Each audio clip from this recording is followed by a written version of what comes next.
ได้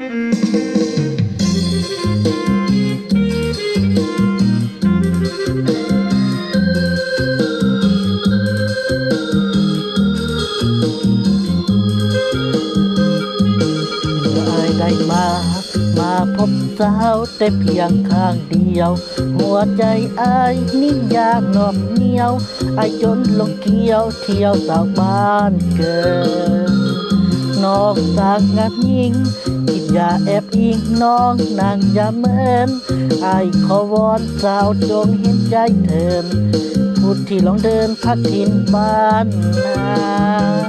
อ้ายได้ยินคำว่าฮักมาจากสามวัยคำว่าสาวนี้สร้างลงไหลซับซึ้งตรึงใจในดวงอุลาจงเหมือนคำเฝ้าที่อายและสาวเคยเว้ากันมาอย่าลวงให้อายมีเสียน้ำตาเหมือนน้ำท่วมหน้าของอายลมจน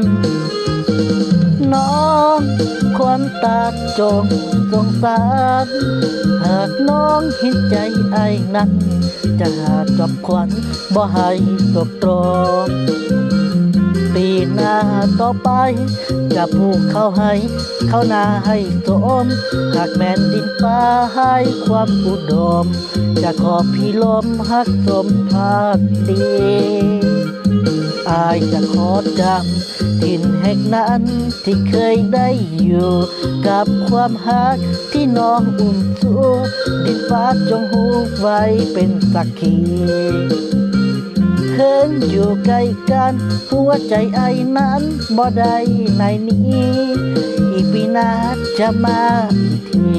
สู่ขอคนดีสาวบ้านเกิน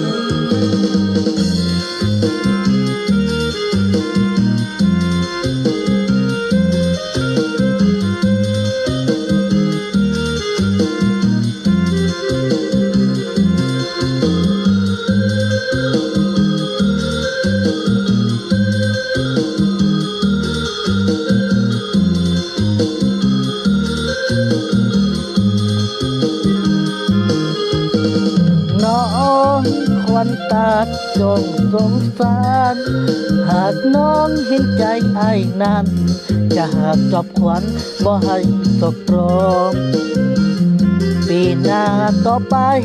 จะปลูกข้าวให้ข้าวนาให้สมหากแม่นดินฟ้าให้ความอุดมจะขอพี่ลมหักสมภาคดีอายจะขอจำดินแห่งนั้นที่เคยได้อยู่กับความหักที่น้องอุ่นสู้ดินฟ้าจงหูไว้เป็นสักขีเพิ่งอยู่ใกล้กันหัวใจไอ้นั้นบ่ได้ในนี้อีกปีหน้าจะมาอีกทีสู่ขอคนดีสาวบ้านเกิน